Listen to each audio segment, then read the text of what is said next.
Welcome back to Dog Eared Thoughts. I'm Michael. I'm so glad you're here, and I hope you've had a great July. It is already, we're one day away from August, so super excited to see what the rest of the year is going to hold. I can't believe it's already, we're this far along. So I know we still have one more day, but I know that I'm not going to finish, unfortunately, any books in the next 24 hours. So let's talk about the books, some of the books that I've read in July, and talk about that. I've already talked about a few of these in previous channels. So just a quick check. A couple weeks ago, talked about The Hand of Chaos. So check that episode out, and part of the Deathgate cycle. It's book 5. Great book, setting up the last 2 books of the series really well. I'm excited to get into that as we get into August and finish out this series this year.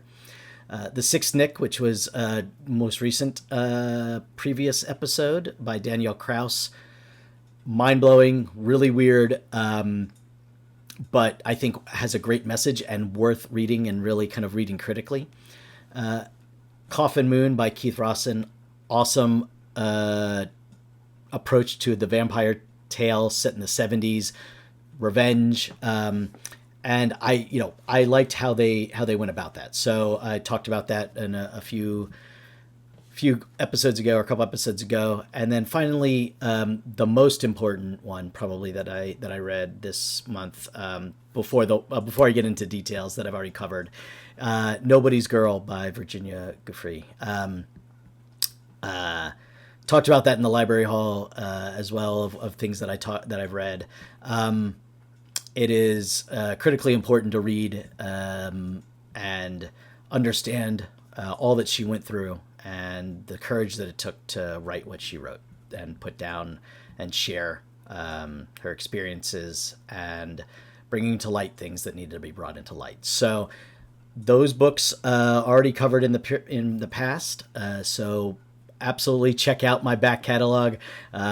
I think you'll love what I'm putting out there. So I hope you do. So if so, like and subscribe, leave a comment, all of those things. So I'm going to go into a few books that I read this month, in July, and talk about what I liked and kind of give you a little bit about it. They're all three very different books. And look, as I've constantly talked about, the point of this channel is I'm really going to hit just about every genre, just because I myself am not always tied to any genre. I might lean a little bit in one direction or the other, but for the most part, I am open, and I really want to expand my reading palette. So yeah, let's get into some of the books that I read in July.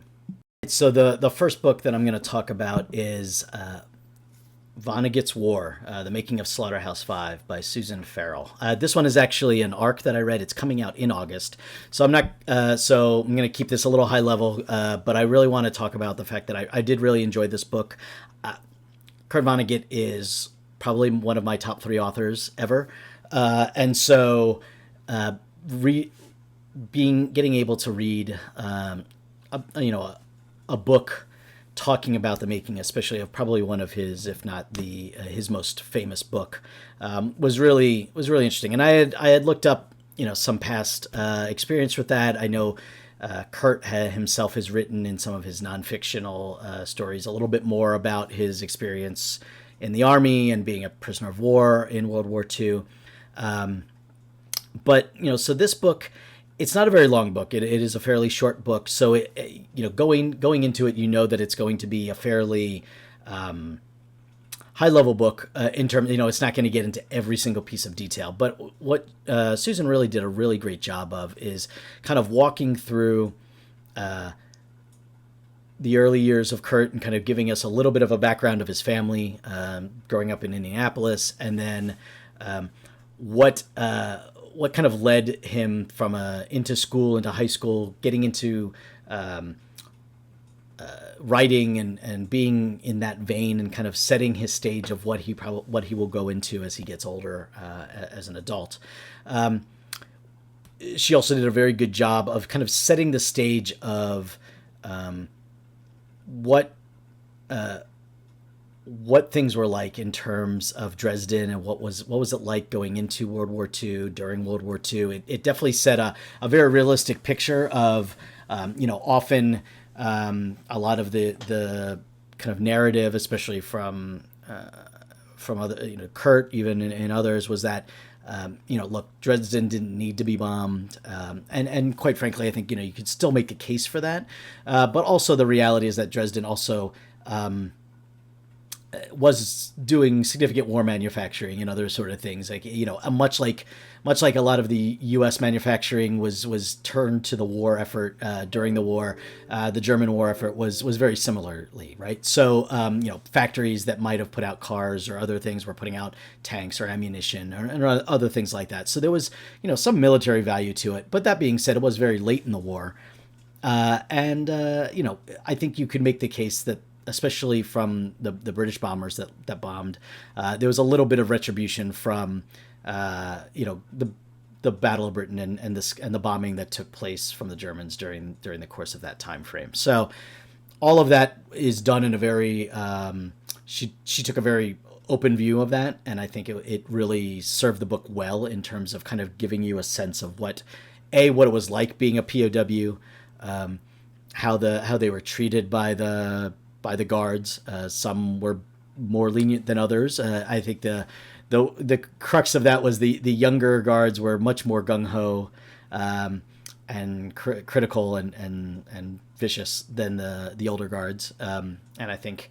that probably is not surprising. And the other piece to that is what she also did was take Kurt's post-war world and how he got married, what did he do in terms of writing his books, how were they initially reviewed, and then kind of what grew into him finally writing Slaughterhouse-Five and everything that went into that.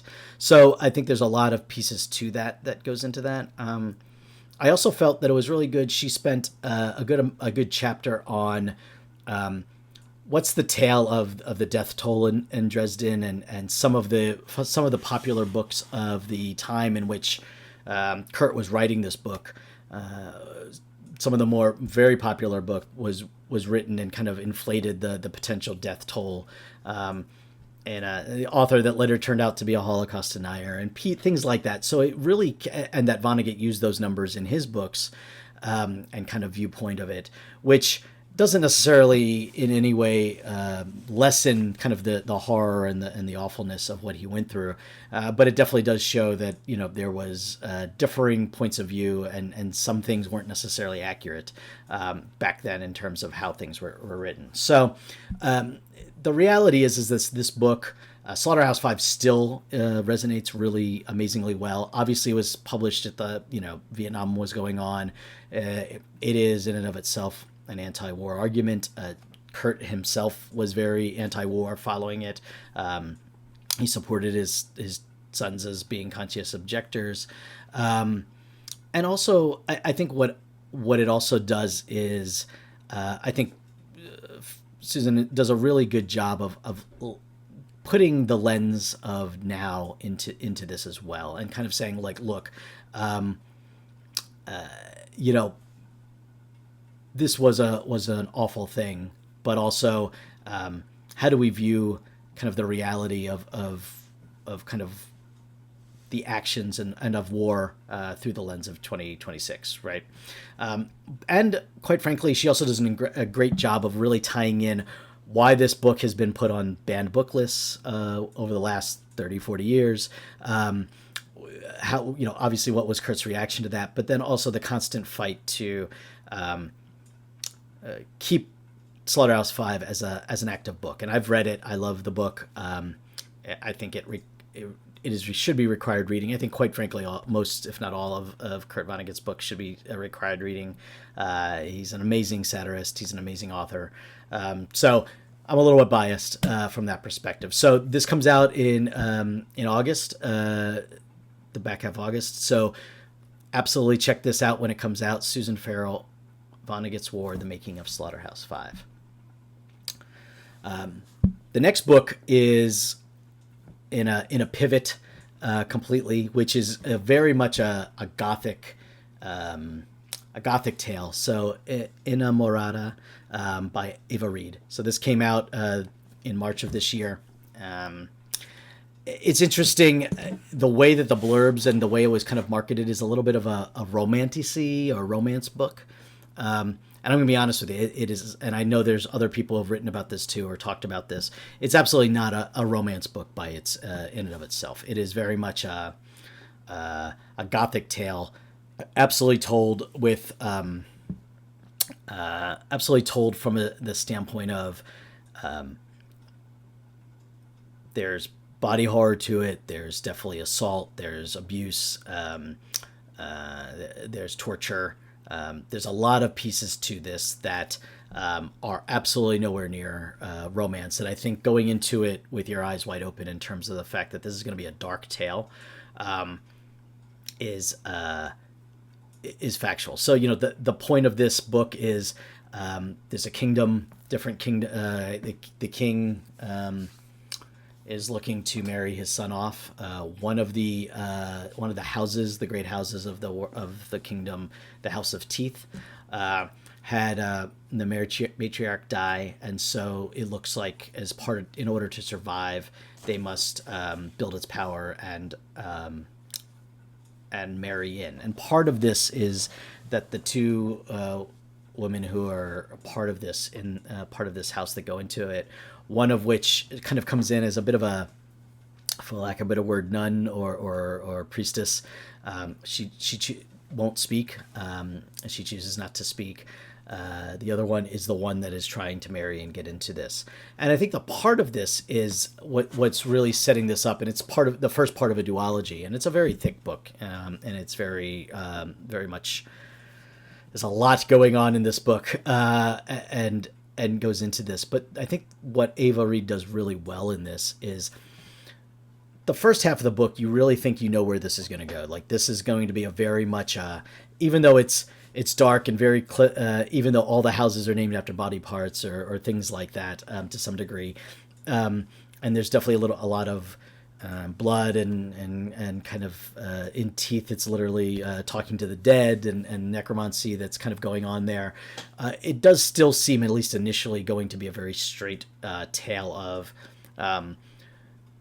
one cousin or sister is going to be forced to marry the prince, but yet he somehow likes the other sister, and how do you reconcile that? And you think that's where that's going to go, and it absolutely does not go that way. And while yes, there is a little bit of a pining romance or some kind of physical romance that goes into it, it is definitely not a romance book. And I think the more that the further the book goes on, the more that things get twisted and turned into this this place, and relationships that start in the beginning of the book are completely different, if not even shattered by the end of the book. And so there is a lot to look at that, and I definitely recommend it. But going into it knowing that A, it's long, so kind of bear with it, and B, that it is definitely a dark novel. I know the book 2 is coming out soon, so I'll be honest with you, I'm not sure. The book was good. I don't know how I feel, if whether or not I'm feel compelled to read the second book right away. I think I'm probably going to give it some time, even after it comes out. But it's I know a lot of people love it. I enjoy Ava Reid. I think she's a great author. I enjoy a lot of her books. I thought Lady Macbeth was good. I think her previous books were also good. So I am kind of sitting with this and trying to decide kind of where I land with it. But it definitely is different, and what I like about that is that it definitely does not take the path that you think it's going to take, and in and of itself is a great path and a great story and related to that. So check that out. And then finally, Harvest Season by Brynne Weaver. Now this is absolutely a romance book, I guess you could say. It's definitely has some good spice to it. It is book 2 of the Carnage trilogy, set in the small town called Cape Carnage, and I really enjoyed this book. Nolan Harper continue to have amazing chemistry as characters. Both of them are, it's amazing. It's wonderful to have two kind of serial killers that all kind of get together and support each other and fall for each other. This book is very much set in how can Harper let her guard down to be able to admit that she and Nolan potentially are in love and not just lovers, right? And Nolan, who's already there, how does he keep Harper safe through obviously this investigation into kind of the true crime people who have disappeared and things like that, along with weaving in maybe the other serial killer who may be in town and living there a long time and trying to cover their tracks. And so absolutely great. There's a scene where Nolan has Harper, or Harper has Nolan. There's a conversation about what was your first time in terms of killing, and it is amazing the way that that Brynne writes that scene. If you know, you know, right? And so absolutely love that. I would say it's a dark romance thriller. It's set up book 3 really well. Obviously, there's a book 3 coming out soon, and so absolutely love that. So that is those are the 3 books on top of the 7 books total that I read in on top of the other books that I read in July. Really, I think you can tell I read a very wide range of books in July across the board. So we had fantasy, we had science fiction, we had romance, gothic, obviously nonfiction, both kind of a biography as well as a memoir. So I love it. I'm looking forward to August. I'm trying to get through the House of Mirth as well as Shogun. So looking forward to talking about those as we get into August, and as well as others coming up. So let me know what you read in August, what you thought, what was really exciting about it. Definitely, like I said, like, subscribe, put a comment in there. And as always, I hope you are enjoying your reading and your bookshelves remain full and growing. So take care.